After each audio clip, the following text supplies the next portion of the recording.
Item ಯಾವುದೇ ಇರಲಿ try ಮಾಡಿ ಆಚಿ ಚಿಕನ್ ಮಸಾಲಾ. ವಿಧಾನ ಪರಿಷತ್ನಲ್ಲಿ ಫೇಲಿಯರ್, ವಿಧಾನಸಭೆಯಲ್ಲಿ ಆಗುತ್ತಾ ಸಕ್ಸಸ್. ಜೆಡಿಎಸ್ಗೆ ಶುರುವಾಯಿತು 2028ರ ವಿಧಾನಸಭೆ ಎಲೆಕ್ಷನ್ನ ಟೆನ್ಷನ್. ಆದರೆ ಮೈತ್ರಿಯಿಂದ ಎರಡೂ ಪಕ್ಷದ ಅಭ್ಯರ್ಥಿಗಳಲ್ಲಿ ಆತಂಕ.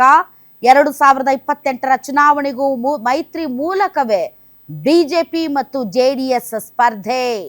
ಮೈತ್ರಿ ಮುಂದುವರೆದರೆ ಕೆಲ ಶಾಸಕರಿಗೆ ಕಾಡ್ತಿದೆಯಾ ಟಿಕೆಟ್ ಮಿಸ್ ಆಗೋ ಭಯ? ಯಾರವರು ಶಾಸಕರು? ಬರ್ತಾ ಇದೆ ಬ್ರೇಕಿಂಗ್ ನ್ಯೂಸ್.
ಮೈತ್ರಿ ಮುಂದುವರಿಯುತ್ತಾ? ವಿಧಾನ ಪರಿಷತ್ ಚುನಾವಣೆ ಆದ ಮೇಲೆ ಜೆಡಿಎಸ್ ಮತ್ತು ಬಿಜೆಪಿ ನಡುವೆ ಮೈತ್ರಿ ಮುಂದುವರಿಯುತ್ತಾ?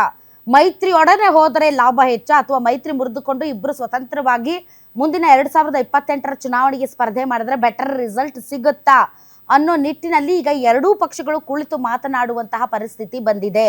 ನಂದೇನಿದ್ರು ಅಲ್ಲಿ ಮೋದಿ ಜೊತೆಗೆ ನೇರ ಸಂಪರ್ಕ, ಇಲ್ಲಿನ ಲೋಕಲ್ ಲೀಡರ್ಸ್ ಜೊತೆಗೆ ನಾನೇನು ಮಾತಾಡಲ್ಲ ಅನ್ನೋ ಕುಮಾರಸ್ವಾಮಿ ಅವರ ಧೋರಣೆ ಆಗಿರ್ಬೋದು.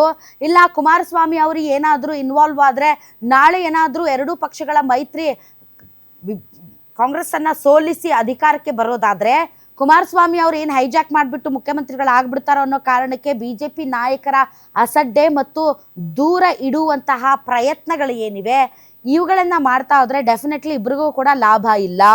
ಈ ನಿಟ್ಟಿನಲ್ಲಿ ಈಗ ವಿಧಾನ ಪರಿಷತ್ ಚುನಾವಣೆಯಿಂದ ಕಲಿತಂತಹ ಪಾಠಗಳನ್ನು ಅದನ್ನು ಜಾರಿಗೆ ತಂದು ಎರಡೂ ಪಾರ್ಟಿಗಳು ಮೈತ್ರಿಗೆ ಹೋಗೋದಾದರೆ ಎರಡೂ ಪಾರ್ಟಿಗಳ ನಡುವೆ ತಾಳಮೇಳ ಬೇಕಾಗುತ್ತೆ.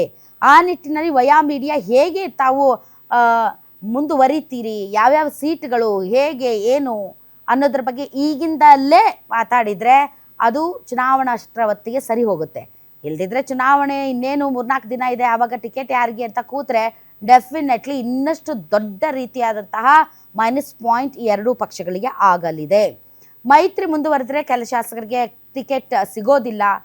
ಹಾಗಾಗಿ ಅವುಗಳನ್ನು ಆರಂಭದ ಹಂತದಲ್ಲೇ ಆತಂಕಗಳನ್ನು ಕಡಿಮೆ ಮಾಡಿಕೊಂಡರೆ 2028ರ ಚುನಾವಣೆಗೆ ಈಗಿನಿಂದಲೇ ಚೆನ್ನಾಗಿ ಪ್ರಿಪೇರ್ ಆಗಬಹುದು. ಸೊ ಟಿಕೆಟ್ ಫೈಟ್ನಿಂದ NDA ಮೈತ್ರಿಗೆ ಏನಾದರೂ ಎಫೆಕ್ಟ್ ಆಗುತ್ತಾ? ಟಿಕೆಟ್ ಸಿಗದೇ ಇದ್ದರೆ ಯಾರ್ಯಾರು ಅಭ್ಯರ್ಥಿಗಳಿದ್ದಾರೆ ಅವರೆಲ್ಲ ಕಾಂಗ್ರೆಸ್ನತ್ತ ಮುಖ ಮಾಡ್ತಾರಾ? ಪಕ್ಷದ ವರಿಷ್ಠರಿಗೂ ಟಿಕೆಟ್ ಹಂಚಿಕೆ ವಿಚಾರದಲ್ಲಿ ಈಗ ಟೆನ್ಷನ್ ಶುರುವಾಗಿದೆ. ಒಂದು ವೇಳೆ ಮೈತ್ರಿ 2028ರವರೆಗೆ ಮುಂದುವರೆದರೆ. ಹಾಗಾದರೆ ಎಲ್ಲೆಲ್ಲಿ ಟಿಕೆಟ್ ಫೈಟ್ ಇದೆ? ಒಂದು ವೇಳೆ ಮೈತ್ರಿ ಮುಂದುವರೆದ್ರೆ there is no option left, ಇಬ್ಬರು ಮೈತ್ರಿಯಲ್ಲೇ ಹೋಗಬೇಕು ಅನ್ನೋದಾದರೆ ಯಾವ್ಯಾವ ಕ್ಷೇತ್ರಗಳಲ್ಲಿ ಈಗ JDS ಮತ್ತು BJP ನಡುವೆ ಟಿಕೆಟ್ ಫೈಟ್ ನಡೆಯುತ್ತೆ ಅನ್ನೋದಕ್ಕೆ ಸಂಬಂಧಪಟ್ಟಂಥ ಡೀಟೇಲ್ಸ್ ನಿಮ್ಮ ಮುಂದೆ ಇಡ್ತಾ ಇದ್ದೀವಿ. ತುರುವೇಕೆರೆ JDSನ MT ಕೃಷ್ಣಪ್ಪ ಮತ್ತು BJP ಮಸಾಲೆ ಜೈರಾಮ್ ನಡುವೆ ಟಿಕೆಟ್ಗೋಸ್ಕರ ಫೈಟ್ ಶುರುವಾಗಲಿದೆ. ಇವರಿಬ್ಬರ ನಡುವಿನ ಟಿಕೆಟ್ ಫೈಟ್ ಯಾರಿಗೆ ಫೈನಲ್ ಆಗುತ್ತೆ ಅನ್ನೋದೇ ಅತಿ ದೊಡ್ಡ ಪ್ರಶ್ನೆ. ನೆಕ್ಸ್ಟ್ ಈಸ್ ಚಿಕ್ಕನಾಯಕನಹಳ್ಳಿಯಲ್ಲಿ BJPಯಿಂದ ಮಾಧುಸ್ವಾಮಿ ಮತ್ತು JDSಯಿಂದ ಸುರೇಶ್ ಬಾಬು. ಇವರಿಬ್ಬರಲ್ಲಿ ಯಾರು ಗೆಲುವಿನ ಕುದುರೆ, ಯಾರು ಗೆಲ್ತಾರೆ ಅನ್ನೋದರ ಮೇಲೆ ಟಿಕೆಟ್ ಹಂಚಿಕೆ ಆಗಬಹುದು. ಇನ್ನು ಹಾಸನ JDSನ ಸ್ವರೂಪ್ ಗೌಡ ವರ್ಸಸ್ BJPಯ ಪ್ರೀತಮ್ ಗೌಡ, ಇದಂತೂ ಎರಡನೇ ಮಹಾಯುದ್ಧ ಆಗುವಂಥ ಸಾಧ್ಯತೆ ಇದೆ. ಹಾಸನದ್ದು ಎರಡನೇ ಮಹಾಯುದ್ಧ ಆಗುವಂಥ ಸಾಧ್ಯತೆ ಇದೆ. ಸ್ವರೂಪ್ ಗೌಡ ವರ್ಸಸ್ ಪ್ರೀತಮ್ ಗೌಡ. ಯಾಕೆ ಅಂತಂದರೆ ಪ್ರೀತಮ್ ಗೌಡ ಬೆಂಬಲಿಗರು ಆಗ ಇವರು ಮೂಡ ವಿರುದ್ಧ ಪಾದಯಾತ್ರೆ ನಡೀತಾ ಇರಬೇಕಾದ್ರೇ ಅಲ್ಲಿ ಕುಮಾರಸ್ವಾಮಿ ಅವರ ವಿರುದ್ಧ ಘೋಷಣೆ ಕೂಗಿದ್ದಾರೆ. ಅದು ಆವಾಗ ದೊಡ್ಡ ಪ್ರಾಬ್ಲಮ್ ಆಗಿ ಕೂತಿತ್ತು. ಹಾಸನ ಟಿಕೆಟ್ ಮಾತ್ರ ಎರಡನೇ ಮಹಾಯುದ್ಧ ಮೈತ್ರಿಯಲ್ಲಿ ಹೋದ್ರೆ. ಯಶವಂತಪುರ JDSನ ಜವರಾಯಿಗೌಡ ಮತ್ತು ಬಿಜೆಪಿ ರುದ್ರೇಶ್, ರಾಜಾಜಿನಗರ ಬಿಜೆಪಿ ಸುರೇಶ್ ಕುಮಾರ್ ಮತ್ತು JDSನ ಡಾಕ್ಟರ್ ಆಂಜನಪ್ಪ, ಇದೆಂಗೋ ನಡೆದೋಗುತ್ತೆ. KR-ಪೇಟೆ ಬಿಜೆಪಿ ನಾರಾಯಣಗೌಡ ಮತ್ತು JDS ದೇವರಾಜು, ಇದು ಟಫ್. ಶಿರಾ JDS ಅಮ್ಮಾಜಮ್ಮ ಮತ್ತು ಬಿಜೆಪಿಯ ರಾಜೇಶ್, ಇದನ್ನು ಹೆಂಗೋ ರಾಜೇಶ್ ಅಡ್ಜಸ್ಟ್ ಮಾಡ್ಕೋತಾರೆ. Kolar BJP Varthur Prakash versus CMR Srinivas, tough.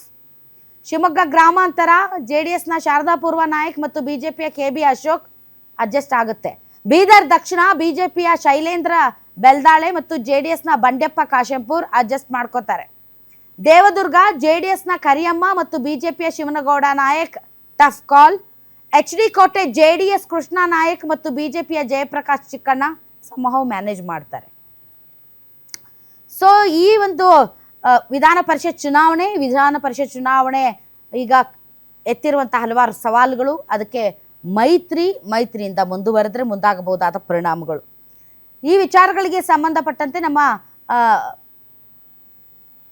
Senior colleague Durgesh ನಮ್ಮೊಂದಿಗೆ ನೇರ ಸಂಪರ್ಕಕ್ಕೆ ಬಂದಿದ್ದಾರೆ. ದುರ್ಗೇಶ್, JDSನಲ್ಲಿ ಈಗ ಆತ್ಮಾವಲೋಕನ ಶುರುವಾಗಿದೆ. ಮುಂದಿನ ದಿನಗಳಲ್ಲಿ JDS ಪಾರ್ಟಿ ಮತ್ತೆ ಕಿಂಗ್ ಮೇಕರ್ ಆಗಬೇಕು ಅಥವಾ ಕಿಂಗ್ ಆಗಬೇಕು ಅಂದರೆ ಈಗಿಂದಲೇ ಗ್ರೌಂಡ್ ವರ್ಕ್ ಶುರು ಮಾಡಬೇಕು. ಹಾಗಾಗಿ ಅತಿ ದೊಡ್ಡ ಪ್ರಶ್ನೆ, ಇವರು ಮೈತ್ರಿಯಲ್ಲಿ ಹೋಗ್ತಾರಾ, ಸಿಂಗಲ್ ಆಗಿ ಸ್ವತಂತ್ರವಾಗಿ ಹೋಗ್ತಾರಾ ಅಂತ. ಹೆಸರಾದ 2028ಕ್ಕೆ ಆಡಳಿತಾರೂಢ ಕಾಂಗ್ರೆಸ್ಗೆ ಸೋಲುಣಿಸಿ ಅಧಿಕಾರಕ್ಕೆ ಬರಬೇಕು ಅನ್ನೋಂಥ ಒಂದು ಹಠದಲ್ಲಿ ಕುಮಾರಸ್ವಾಮಿ ಅವರಿದ್ದಾರೆ. ಮತ್ತು ಮುಖ್ಯಮಂತ್ರಿಯ ರೇಸ್ನಲ್ಲೂ ಕೂಡ ಕುಮಾರಸ್ವಾಮಿ ಅವರ ಹೆಸರು ಕೇಳಿ ಬರ್ತಾ ಇದೆ. ಇದು ಕುಮಾರಸ್ವಾಮಿ ಅವರು ಮತ್ತೆ CM ಆಗಬೇಕು ಮತ್ತು ಕಾಂಗ್ರೆಸ್ಗೆ ಸೋಲುಣಿಸಬೇಕು ಅನ್ನೋ ನಿಟ್ಟಿನಲ್ಲಿ ಮೈತ್ರಿ ಮಾಡಿಕೊಂಡಿದ್ದಾರೆ. ಲೋಕಸಭಾ ಚುನಾವಣೆಯಲ್ಲೂ ಕೂಡ ಒಂದಿಷ್ಟು ಗೆಲುವುಗಳಾಗಿತ್ತು. ಹೀಗಾಗಿ ಮುಂಬರುವಂಥ 2028ರ ಚುನಾವಣೆಗೆ ವಿಧಾನಸಭೆ ಚುನಾವಣೆಯನ್ನು ಮೈತ್ರಿ ಮೂಲಕವೇ ಮಾಡೋಣ ಅನ್ನುವಂಥ ಲೆಕ್ಕಾಚಾರದಲ್ಲಿ ಹೈಕಮಾಂಡ್ ನಾಯಕರು ಮತ್ತು ಕುಮಾರಸ್ವಾಮಿ ಅವರು ಇದ್ದಾರೆ. ಹೀಗಾಗಿ ರಾಜ್ಯ ನಾಯಕರು ಒಂದಿಷ್ಟು ಅಸಮಾಧಾನ ಆಕ್ರೋಶವನ್ನು ಹೊರಹಾಕ್ತಿದ್ರು ಕೂಡ ಕುಮಾರಸ್ವಾಮಿ ಅವರು ಎಲ್ಲವನ್ನೂ ಕೂಡ ನಾನು NDA ನಾಯಕರು, ಹೈಕಮಾಂಡ್ ನಾಯಕರ ಜೊತೆಗೆ ಮಾತಾಡ್ತೀನಿ, ಅವ್ರ ಜೊತೆಗೆ ಸಂಪರ್ಕದಲ್ಲಿ ಇದ್ದೀನಿ ಅನ್ನೋಂಥ ಮಾತುಗಳನ್ನು ಹೇಳ್ತಾರೆ.